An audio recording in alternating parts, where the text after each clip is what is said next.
PM Modi 8 जुलाई को रूस, Austria दौरे पर जाएंगे। 23वीं वार्षिक शिखर बैठक में लेंगे हिस्सा। प्रधानमंत्री नरेंद्र मोदी 8 से 10 जुलाई के दौरान रूस और ऑस्ट्रिया की यात्रा पर जाएंगे।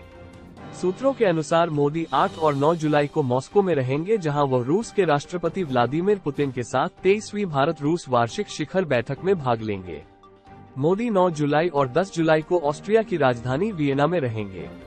बीते 4 दशकों में किसी भारतीय प्रधानमंत्री की यह पहली ऑस्ट्रिया यात्रा होगी। इंदिरा गांधी आखिरी भारतीय प्रधानमंत्री थीं, जिन्होंने वर्ष 1983 में ऑस्ट्रिया का दौरा किया था। अरविंद केजरीवाल को नहीं मिली राहत, कोर्ट ने 14 दिन की न्यायिक हिरासत में भेजा। दिल्ली की एक अदालत ने आबकारी नीति से जुड़े भ्रष्टाचार मामले में मुख्यमंत्री अरविंद केजरीवाल की 14 दिन की न्यायिक हिरासत में भेज दिया है। केजरीवाल को 3 दिन की हिरासत अवधि समाप्त होने के बाद सीबीआई ने अदालत में पेश किया। मुख्यमंत्री को दिल्ली सरकार की आबकारी नीति में अनियमितताओं के संबंध में सीबीआई ने गिरफ्तार किया था। जगन्नाथ यात्रा में जाने वाले भक्तों के लिए खुशखबरी, इंडियन रेलवे चलाएगी 315 स्पेशल ट्रेनें। ओडिशा में रथ यात्रा से पहले भारतीय रेलवे ने 315 स्पेशल ट्रेनें चलाने का ऐलान किया है। ये यात्रा 6 जुलाई 2024 से शुरू होगी, जो 19 जुलाई तक चलेगी। इसकी जानकारी रेल मंत्री अश्विनी वैष्णव ने दी। हर साल इस यात्रा में देश विदेश से लाखों भक्त आते हैं। कई बार ट्रेन टिकट न मिलने के कारण यात्रियों को काफी परेशानी होती है। इसलिए रेलवे ने इस बार 6 जुलाई से 19 जुलाई तक 315 विशेष ट्रेनें चलाने का ऐलान किया है। इसी के साथ पुरी में 15,000 श्रद्धालुओं के रहने की व्यवस्था की गई है। गुजरात में भी दिल्ली एयरपोर्ट जैसी घटना, भारी बारिश के चलते राजकोट एयरपोर्ट की छत ढही।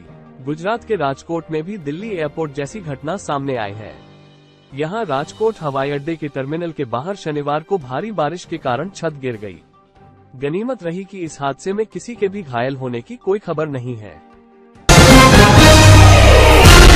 मौसम विभाग का अलर्ट, दिल्ली वासियों को दी अगले 3 दिन तक भारी बारिश की चेतावनी। इंडियन मेट्रोलॉजिकल डिपार्टमेंट ने राष्ट्रीय राजधानी दिल्ली में बारिश को लेकर अलर्ट जारी किया है। इसी के साथ मौसम वैज्ञानिकों ने दिल्ली, चंडीगढ़ और हरियाणा के लिए ऑरेंज अलर्ट जारी किया है। ऐसा अनुमान है कि 1 जुलाई तक इन तीनों राज्यों, केंद्र शासित प्रदेशों में 64.5 भारी से 204.4 मिलीमीटर बहुत भारी बारिश होने की संभावना है। दिल्ली, मुंबई में ईरान के राष्ट्रपति के लिए हुई बम्पर वोटिंग, दूत इराज इलाही ने भारत सरकार का किया धन्यवाद। जैसे ही ईरान में आकस्मिक राष्ट्रपति चुनाव के लिए मतदान शुरू हुआ, भारत में देश के राजदूत इराज इलाही ने कहा कि ईरानी अपने राष्ट्रपति का चुनाव देश के संविधान के अनुसार करेंगे, जो लोगों के प्रत्यक्ष वोट से होता है। उन्होंने भारत सरकार का आभार व्यक्त करते हुए दिल्ली, मुंबई, हैदराबाद और पुणे में इस चुनाव को सुविधाजनक बनाने और आयोजित करने के लिए भारत को धन्यवाद दिया। कम कार्बन ऊर्जा विकास के लिए विश्व बैंक देगा $1.5 अरब। विश्व बैंक के कार्यकारी निदेशक मंडल ने भारत को कम कार्बन ऊर्जा के विकास में तेजी लाने में मदद करने के लिए दूसरे चरण में $1.5 अरब के वित्तपोषण को मंजूरी दी है।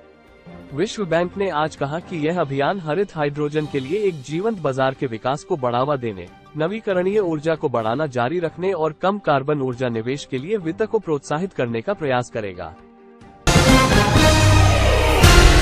निर्यातकों के लिए ब्याज सब्सिडी योजना अगस्त तक बढ़ाई गई। सरकार ने निर्यात को बढ़ावा देने के लिए निर्यात के पहले और बाद के रुपया निर्यात ऋण पर ब्याज समानीकरण योजना शुक्रवार को 2 महीने के लिए बढ़ा दी।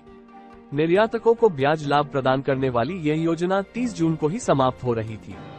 हालांकि शीर्ष निर्यातकों के निकाय फियो ने इस कदम पर निराशा जताते हुए कहा कि केवल एमएसएमई निर्यातकों के लिए ही योजना का विस्तार किया गया है।